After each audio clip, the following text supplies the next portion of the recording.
대해서 소개 먼저 할게요. 자, 호르몬이 뭐냐면 몸에 있는 여기 이런 데서 어떤 화학물질을 분비를 해요.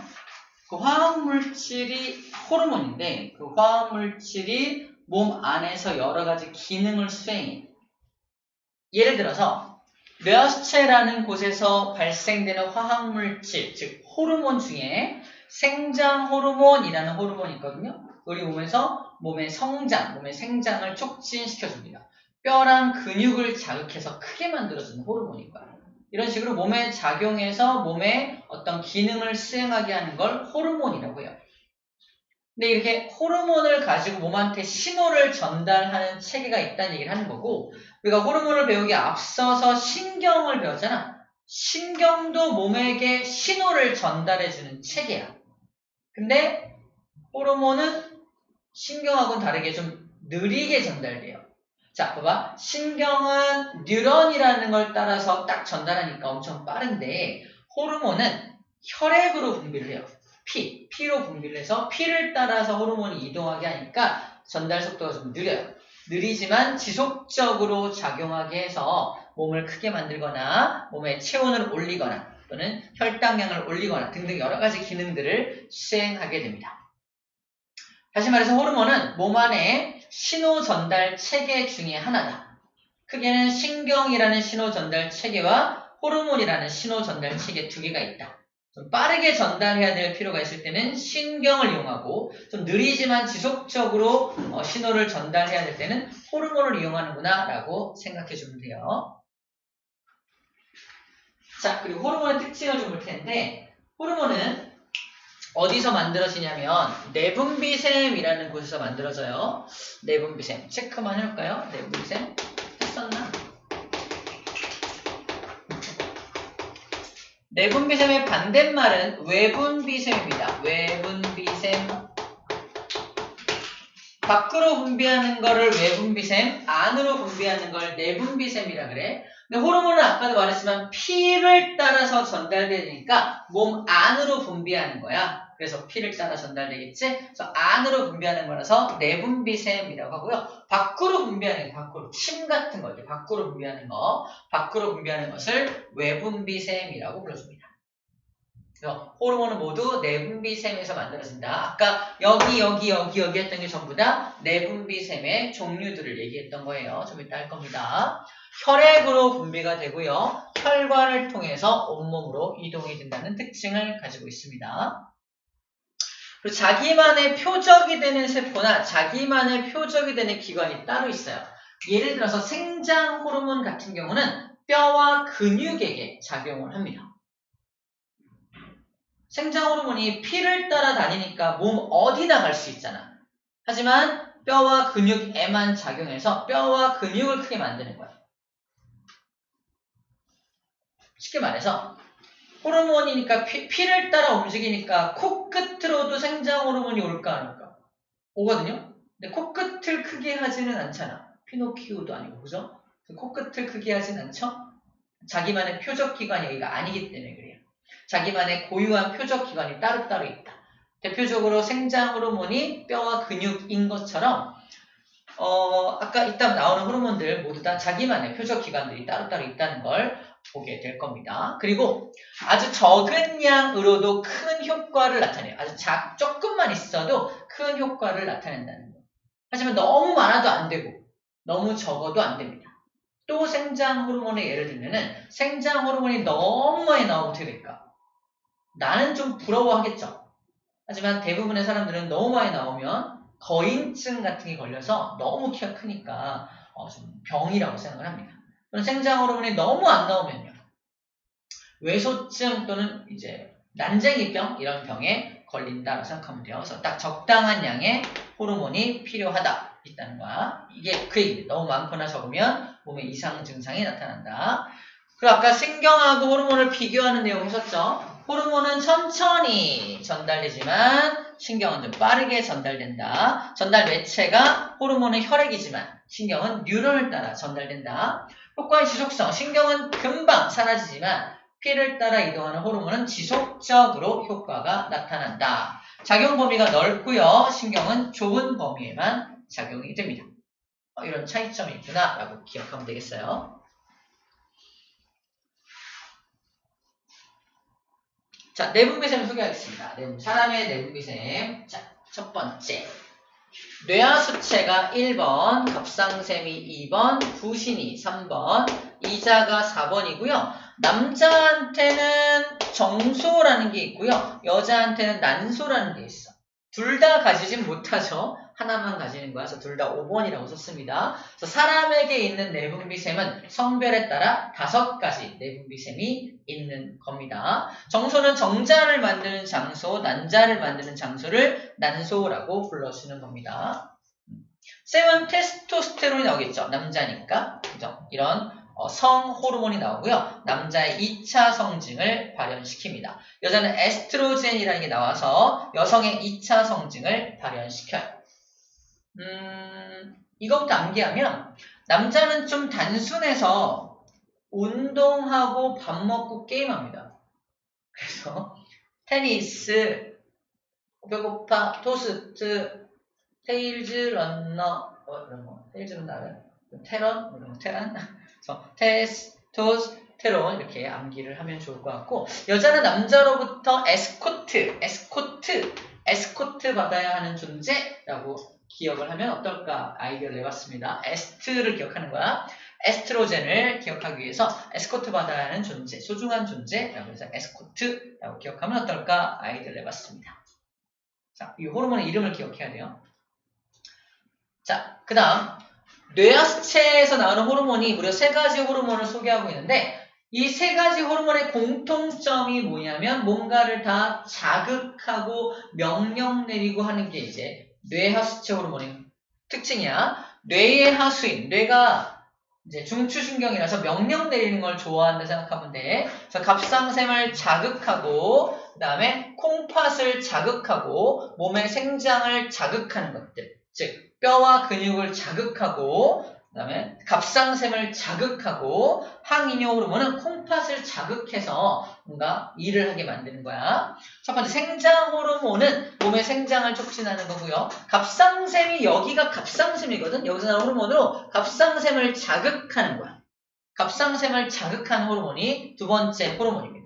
갑상샘을 자극하면 갑상샘에서 티록신이라는 호르몬이 나와서 세포 호흡이 촉진돼요. 그럼 왜 이게 필요할까? 세포 호흡이 뭔지부터 알아야겠죠? 세포가 호흡한다는 건 세포 안에서 에너지를 만드는 과정이에요. 에너지. 왜 에너지를 만들어야 할까? 에너지를 만들어야 뜨거워지잖아요. 다시 말해서 티록신은 언제 나오는 호르몬이다? 우리 몸이 추울 때. 우리 몸을 뜨겁게 만들어줘야 할 때, 몸에 열이 발생되어야 할 때 나오는 호르몬이 이겁니다. 티록신이야. 정리하면 이래요. 내가 지금 너무 추워. 너무 춥다는 걸 누가 감지하냐면 우리 배웠죠? 중추신경에 해당하는 간내. 간내가 체온을 감지합니다. 이 자식 너무 춥네? 간내 밑에 붙어있는 이게 이 뇌하수체가 간내 밑에 붙어있어. 간내 밑에 붙어있는 뇌하수체를 시켜서 야 갑상샘 자극 호르몬 좀 내보내! 그래서 갑상샘 자극 호르몬이 쭉 나오는 거야. 그럼 어디를 자극하겠어? 갑상샘을 자극하겠죠? 그럼 갑상샘이 자극되면 무슨 호르몬이 나온다? 티록신이 나와서 세포호흡이 촉진돼서 온도가 막 올라가는 거야. 그래서 따뜻해지는 거지. 이렇게 체온을 유지시켜주는 기작을 발휘하게 되는 겁니다. 암기법. 갑상샘의 위치가 어디입니까? 여기죠. 자, 만져봐. 이렇게 목 부분을 만지고요. 입고 있는 T로 가려요. 그럼 따뜻해지잖아. 그래서 티록신 세포호흡을 함께 연결합니다. 갑상샘 위치 T로 가리려 선생님이. 티록신. 그럼 따뜻해진댔어. 세포호흡. 이렇게. 그냥 갑상샘, 티록신, 세포호흡. 연결되죠? 이렇게 암기할 겁니다. 자, 그 다음에 항이뇨 호르몬은 이뇨작용을 막아주는 호르몬이 항이뇨야. 이뇨작용이 오줌 싸는 거거든. 오줌을 많이 못 나가게 하는 거니까 오줌의 양을 줄여주는 호르몬이라고 생각하면 돼. 오줌의 양을 줄여주려면 어떻게 해야 돼? 빠져나가는 물을 못 빠져나가게 해야 되겠죠. 그래서 콩팥에서 물을 다 몸속으로 재흡수해가지고 오줌으로 나가는 양을 줄여주는 겁니다. 그게 항이뇨 호르몬이에요. 그럼 밖으로 물이 빠져나가면 안 되는 경우에 항이뇨 호르몬이 나와야겠네요. 언제? 내가 너무 짠 음식을 먹었을 때, 라면을 먹고 잤을 때, 내 몸이 너무 짜졌어. 내 몸이 너무 짠데 물도 막 다 내보내면 어떻게 돼요? 더 짜질 거 아니야? 몸에 이상이 생깁니다. 물이 최대한 빠져나가지 못하게 항이뇨 호르몬이 나와서 물을 못 빠져나가게 재흡수하고 있는 거예요. 그게 항이뇨 호르몬의 이제 어떤 기능이다 생각하면 됩니다. 뇌하수에서 나오는 건 전부 다 뭐 어딘가를 자극하는 것들을 생각하면 돼요. 갑상선, 아까 티록신, 세포 연결해주면 됩니다. 3번 부신입니다. 부신은 신장 위에 붙어 있는 게 부신이거든요. 풀네임은 부신장이야. 신장이 콩팥이거든요.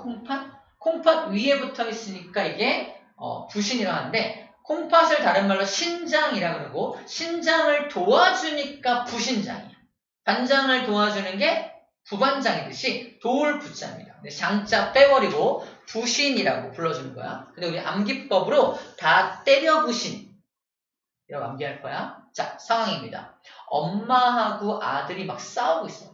엄마, 내 맘대로 모르고 필요 없어! 그래서 엄마하고 아들이 막 싸우고 있어요. 저놈 시키가 엄마 말도 안 듣고 막 싸우고 있는데 아들이 하지 말아야 할 짓을 해요.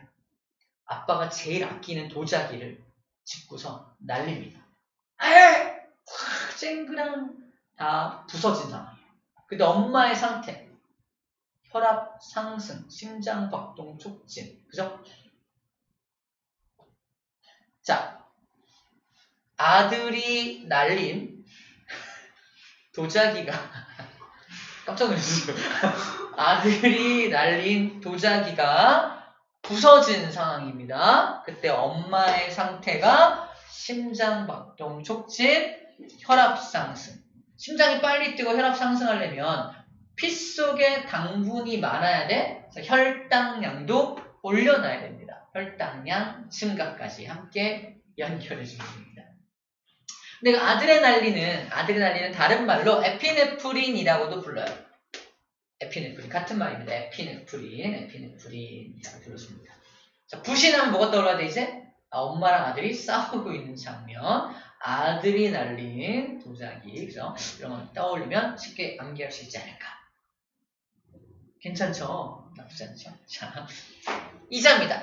이자는 마지막이죠. 이자는 우리 얘가 이자 많이 봤던 거예요. 이자가 원래 뭐 하는 거냐면 세 가지 소화 효소를 내보내는 게 이자야. 아밀레이스, 트립신, 라이페이스 같은 이런 소화 효소를 내보내는 게 이자인데, 얘는 호르몬도 무려 2종류의 호르몬을 만들어낸다는 겁니다. 대단하죠. 일을 엄청 많이 하죠. 이자를 받을만 하죠. 그죠? 근데 신성한 이 교실에서 돈 얘기를 하면 안 되니까 이제 이자를 돈이라고 하고요. 돈을 뭐로 바꿀 거야? 설탕으로 좀 바꿀 거야. 앞으로 돈을 설탕으로 드리겠습니다. 이런 거야. 그래서 일단 설탕을 받으러 갑니다. 이자가. 어디로 간다? 따라갑니다. 글루 가곤 하는 거예요. 글루 가곤 하는 거야. 설탕을 받겠죠. 글루 가서 설탕 주세요. 글루 가곤에서 설탕을 받았어. 혈당량이 올라가는 거야. 그죠? 근데 어느 순간부터 걔가 이자를 안 내. 안 살려줄 거야. 안 살린 인슐린. 자, 아무튼 약간 억지가 있죠. 맞아. 인슐린 안 살릴 거야. 그래서 인슐린. 그러면 걔를 안 살려두면 설탕을 못 받으니까 혈당량이 떨어지겠네요. 혈당량을 떨어뜨리는 호르몬 인슐린. 글루가곤에서 설탕을 받았으니까 혈당을 올려주는 호르몬 글루가곤입니다. 글루카곤이라고 이제 바꿔주면 되겠죠. 그리고 처음 듣는 호르몬의 이름이기 때문에 우리가 알고 있는 이름하고 약간씩 이렇게 곁들여보신 등등 연결을 해주고 있는 겁니다. 이렇게 우리가 좀 친숙하게 만들어 놓은 다음에는 암기법 없이 저절로 기억이 날 거예요. 알겠죠? 다시 남자 테니스토스테론 그죠? 여자 에스코트 받아야 되는 존재 에스트로겐 2차 성징을 담당하는 겁니다. 끝! 6가지 내분비샘에서 나오는 호르몬 이름 암기법 소개했습니다. 자, 내분비샘 그림 잠깐 볼게요. 내분비샘이란 이렇게 몸 안에서 분비해서 몸 안으로 분비하는 거예요. 이렇게 피출로 분비하는 거니까 이게 내분비샘입니다. 그래서 표적 기관에 작용하고 있는 그림이에요. 아시겠죠? 자, 호르몬 문제 풀어봅시다. 다 했어요. 저번에 다 했나? 아직 안 했죠? 143 쪽에 암투 문제 있죠? 다음 풀었네? 밑에 안 풀었네. 이렇게 풀었어. 8번부터 풀면 되겠네요. 그 다음 풀어봅시다. 내용이 꽤 많았구나.